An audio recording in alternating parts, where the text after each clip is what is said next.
Hello, how are y'all doing? Okay, I'm just going to dive right into tonight's message. So today we're going to be talking about surviving the weekend. So we had a couple of emails come in, and this was a topic that a lot of people wanted to discuss about how to not blow it on the weekend after you've done all this hard work on eating clean and getting yourself good. So let's just talk about it. Here's the typical scenario.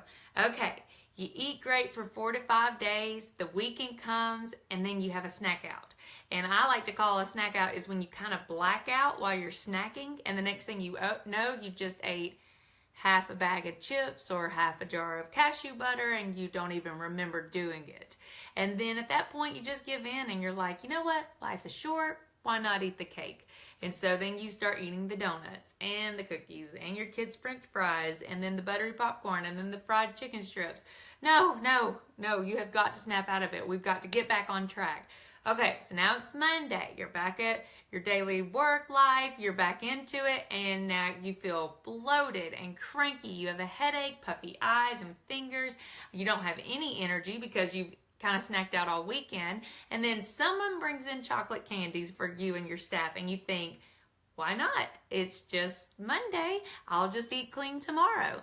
So then there's more of just not feeling your best. So what do? You start eating clean, and you like it, and then you eat clean for the rest of the week, and you're doing wonderful. And then now you're like, okay, we're back on track. It's Friday now, and you're feeling amazing, and you're loving life. You're fitting into your clothes, and now you're like your beautiful, normal, quick-witted self. Until your husband calls and asks the dreaded question, where do you want to eat tonight? Oh, and it's so right. Like, you've worked hard all week. You deserve it. You've been eating clean all week. You want some real hot food, and you don't want to cook. It's Friday. You've been cooking all week. You don't want to do that. So after all, you deserve it, right? So I hear that all the time about bad decisions with food. I always say that to myself, like, okay, I was Christmas shopping. This is like confessional, and I needed some coffee, which I prefer just straight black coffee, no sugar, no cream, nothing fancy. Should have been like $1.87. But no, I get to the counter and I kind of panic and I start thinking, I'm at a place that makes gourmet coffee. I should just get one. I deserve it. So I named a fancy latte that felt very excited about my purchase because it had like, Christmas like gingerbread thing about it. And I was like, I'm so festive. This is so fun.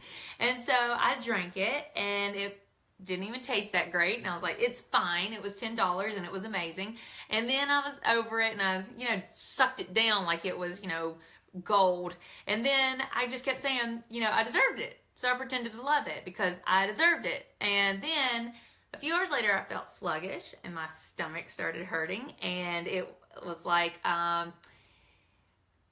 I don't know. It was just one of those, like, I don't deserve this. Why did I think that I deserved to feel like this? So I went all day and I was so miserable. And then by dinner time, all I kept thinking was, why did I think I deserved to feel this way? I couldn't even enjoy my dinner. I didn't even want to eat. So no, I was like, okay, here we go again. We got to rethink this. I deserve to eat this way. So, once you go through your cycle and you say you went out to eat or whatever it is that you do, then you kind of have that, here we go again. No pounds were lost this week, but no pounds were gained this week. And you just have a cycle of up and down and round and round. So it's one of those things we got to figure out, how do we get off the crazy train? So I have some solutions. This is how I pretty much combat my weekends so that I can ensure that I'm going to have the best weekend so I don't totally undo all of my work that I worked so hard on during the weekday. So I say have a safety plan. And I like to have my safe meals already planned out at your favorite restaurants. So if you are going to go out to eat, that's not going to change. And that's okay. That's fine. You don't have to always cook just to eat healthy. So you're going to go out to eat. So have your safety foods. So that's going to be like, you like the soups and salads, and you can always take the cheese off or put the dressing in the side and then just dip your fork in the dressing and eat your salad that way. That kind of cuts down on a lot of calories because you're not dousing your salad into or your dressing onto the salad and taking in all these extra calories. So that's kind of a portion control thing. There's always chicken breast and vegetables that you can eat, salmon and vegetables. You can always have potatoes. There's salad, like I said, with a dressing on the side. That's just a really great tip.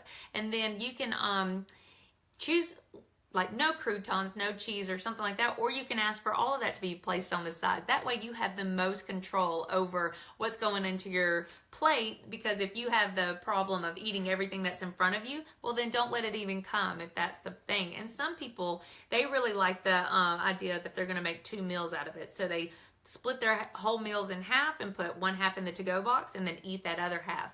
Or you, like I just prefer to have my safety foods. If I know I'm going to eat chips and salsa, I go ahead and just have the chips that I know I only want. Like, let's say 10 chips. Well, I shouldn't eat more than that, so that's what I'm going to eat. I go ahead and get it right there in front of me, and that's where I'm going to be dipping and stuff. And then I'm going to sit back, drink my water, talk with my family, and really take a minute instead of just like scarfing on all those free chips. I'm just going to really take a moment to enjoy the food, because I should enjoy this. If I'm treating myself and if I deserve this, I want to enjoy every bite and every moment of being in this, deserving state. So I try to just really be mindful about my mindlessness. So with that, that's your second tip. I always give myself one mindless meal and one mindless dessert for the weekend. That's just how I operate. I can stay on track Monday through Friday easily because my days are just so mapped out. It's just easier for me to think in terms of that. So on the weekend, I don't really want to be on a schedule. That's what I love my weekends for, is that I can just do whatever I want whenever I want it. So I always like to be mindful about my mindlessness. I'm going to have one mindless meal where I kind of eat and do whatever I want as far as what I choose. So if I want like a hamburger and french fries, well, I'm going to go get it, but that's the only meal that I'm going to have that week that is like that. And then if it's pizza, it's just going to be that one time per that week that I'm doing that. And then also, if you are a dessert fan, I would also do that with dessert, where it's like I'm only going to allow myself this half cup of ice cream right now. But that doesn't mean tomorrow I'm going to turn around and have more. So what I try to do is always buy the small amount so that I'm not tempted to eat that half gallon that's going to be sitting in my freezer, because that's too taunting. That's going to be calling my name every night whenever I'm like, ooh, I could have ice cream right now. I don't want to do that to myself. So I just try to have those already picked out, especially if you're going to do like hamburgers and ice cream. You pair those up. That's your fun meal for the weekend, whatever you want to call it. And then there's pizza and beer. Those, that's something. Or Mexican and margs. Everybody likes a little margarita with their Mexican food. Hot dog and popcorn. So you get the idea. We always think mostly foods in pairs. So if you do that, that's okay. Don't feel bad about it. You don't have to go change your whole life and change who you are. I mean, you can still enjoy these wonderful foods, but not every day should be that way for your body. It's not that I'm trying to get preachy. It's just for your insides. That's just, and that's not even fun. That's like having a birthday party every day. Eventually you'll be like, yeah, that's my cake. Yeah, all my people are singing to me.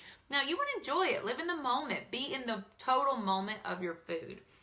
Okay. So once you have your food, you just really want to be mindful about, okay, this is it. I enjoyed every last bite of this, and I am done, and I'm happy, and this was my reward. And you want to tell yourself that this made me feel exactly like I wanted to feel. And you might understand your body a little more, because after you eat clean for so long, our clients definitely start noticing like, wow, like I didn't like the way that made me feel. It made me feel like I used to feel whenever I ate food. I just didn't pinpoint it down to this exact thing. And then you start noticing that, and then it's like, well, it's not really that fun if I'm going to have to suffer for it later. So there's just a lot of self-discovery that just goes on whenever you do eat more mindfully. Okay, let's see what else I have for you.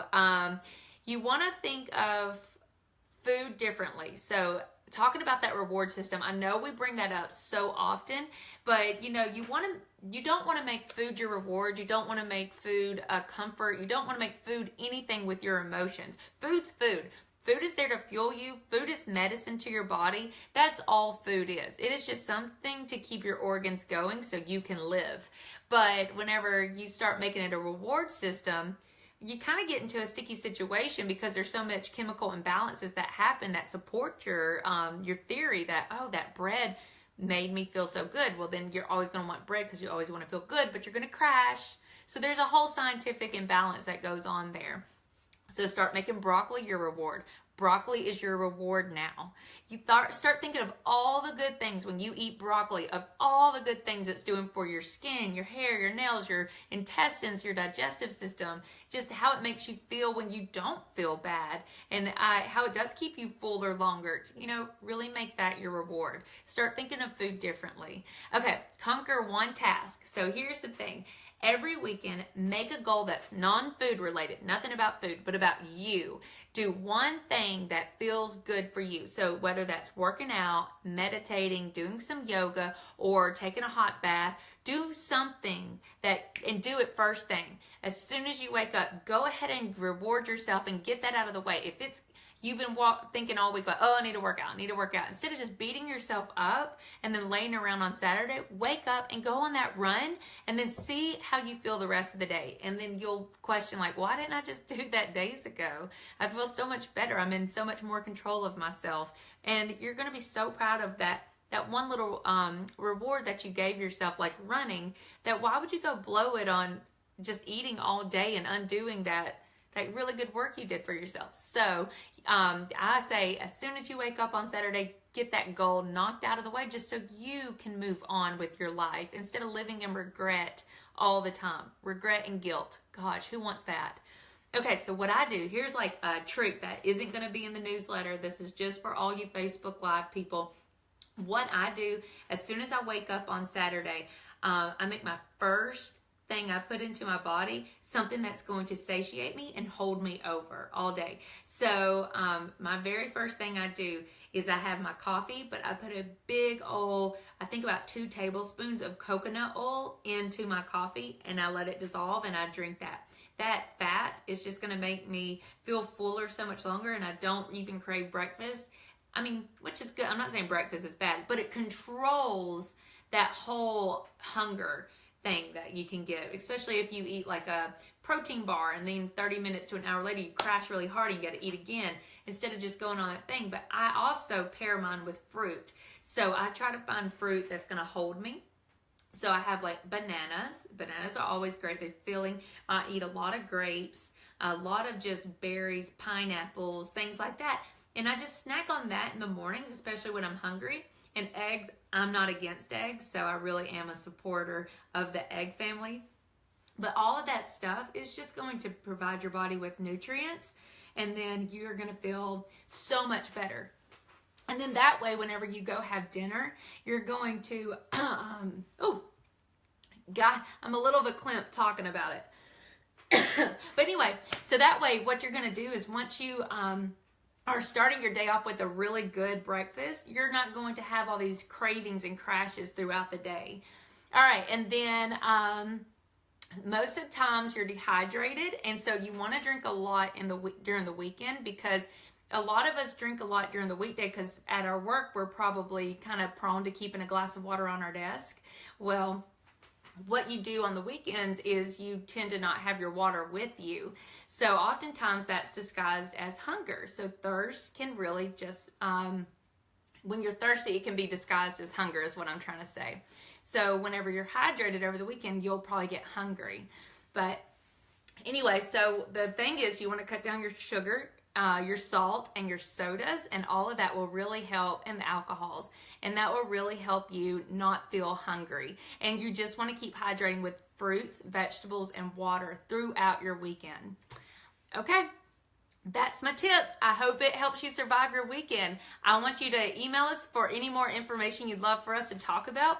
We would love to give you more information, and you can go to Cornerstone 5 Coaching for more information.